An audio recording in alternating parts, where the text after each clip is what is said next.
Hello students, how are you? Today I tell you about lesson 2. तो हमारा topic है व्यापार से साम्राज्य तक कंपनी की सत्ता स्थापित होती है।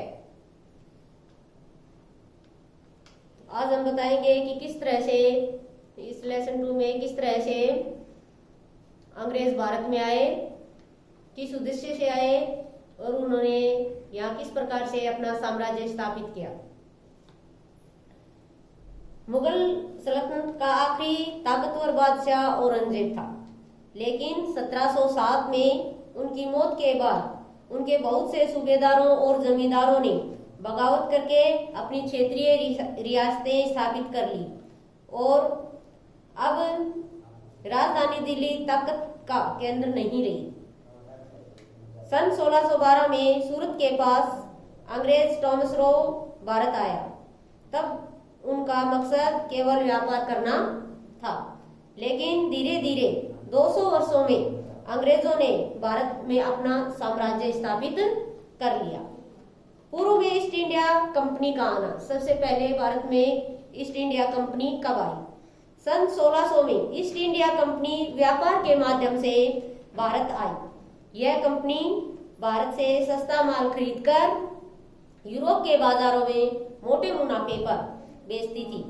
अंग्रेजों के भारत आने से पहले सन 1498 में पुर्तगाली नाविक वास्को डी गामा भारत आया। उन्होंने समुद्री मार्ग से भारत की खोज की। 17वीं सदी के शुरू में डच भी यहाँ व्यापार की तलाश में पहुंचे और कुछ समय बाद फ्रांसीसी व्यापारी भी यहाँ आ पहुंचे। उस समय भारत के बाजारों में बारीक सूती कपड़े, रेशम, काली मिर्च, लौंग, इलायची तथा अन्य मसालों की जबरदस्त मांग थी। ईस्ट इंडिया कंपनी ने अपनी पहली फैक्ट्री बंगाल में हुगली नदी के तट पर 1651 में शुरू की। उनके व्यापारी फैक्टर्स कहलाते थे। उस समय औरंगजेब दिल्ली का बादशाह था। औरंगजेब के फरमान से कंपनी को निःशुल्क व्यापार करने का अधिकार प्राप्त हो गया। नतीजा यह रहा कि बंगाल में राजस्व वसूली बहुत कम हो गई।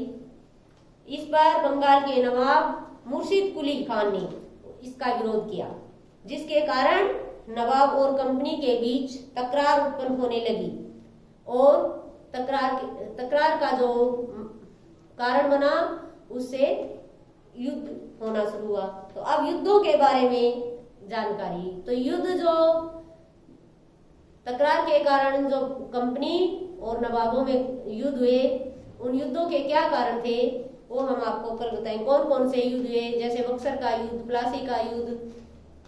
तो आज हम आपको कुछ इसमें मैचिट हैं जो आपको बता रहे हैं और कुछ क्वेश्चन छोटे हैं उनके बारे में देखिए जो हमारे टॉपिक में आए हैं। मुगल सल्तनत का आखिरी बादशाह कौन था? औरंगजेब। औरंगजेब की मौत कब हुई? सन 1707 में।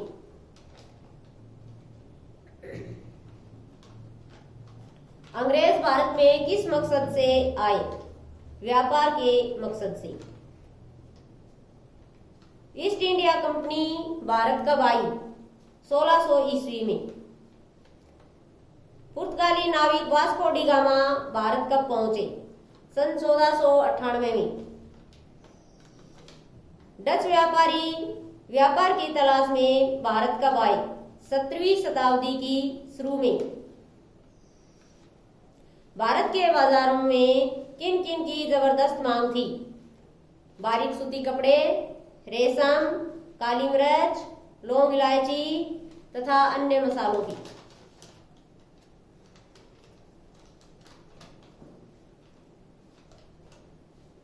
ईस्ट इंडिया कंपनी के व्यापारी क्या कहलाते थे? फैक्टर। अंतिम मुगल बादशाह कौन था? बहादुर शाह जफर।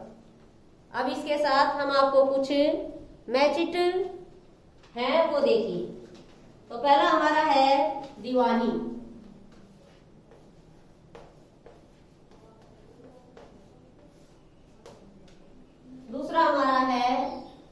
शेर ए मैसूर। तीसरा हमारा है फौजदारी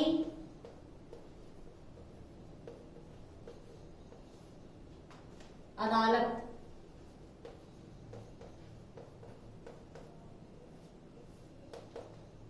चौथा हमारा है रानी चेन्नम्मा। पांचवा हमारा है सिपाही।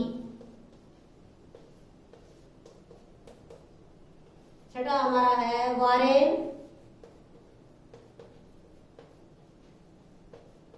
हेस्टिंग्स। इधर देखिए टीपू सुल्तान,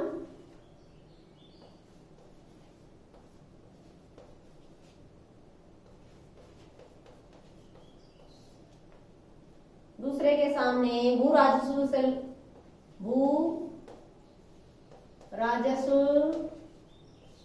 वसूल करने का अधिकार।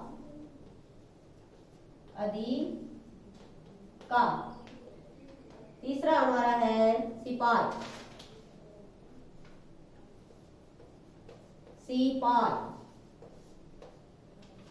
और चौथा हमारा है भारत का पहला गवर्नर जनरल।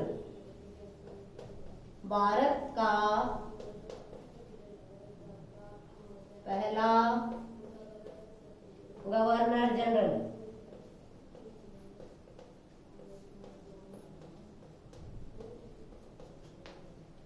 नेक्स्ट है फौजदारी अदालत।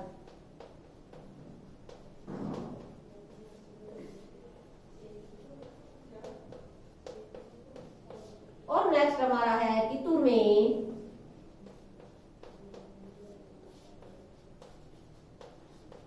अंग्रेज विरोधी आंदोलन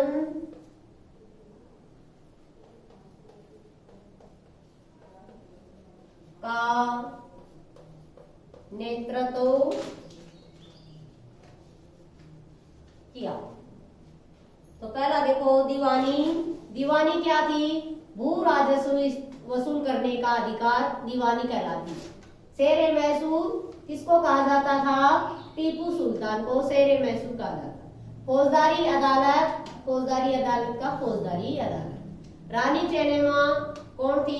कितूर में अंग्रेजी विरोधी आंदोलन का नेतृत्व किया था रानी चेन्नम्मा।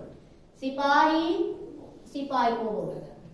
वारेन हेस्टिंग्स ये भारत का पहला गवर्नर जनरल था। तो इस प्रकार आप मैच कीजिए। ये देखिए दीवानी भू राजस्व वसूल करने का अधिकार, शेर मैसूर टीपू सुल्तान, फौजदारी अदालत से मैच करेंगे इसको। रानी चेन्नम्मा कितूर में अंग्रेजी विरोधी आंदोलन का नेतृत्व किया। वारेन हेस्टिंग भारत का प्रथम गवर्नर जनरल।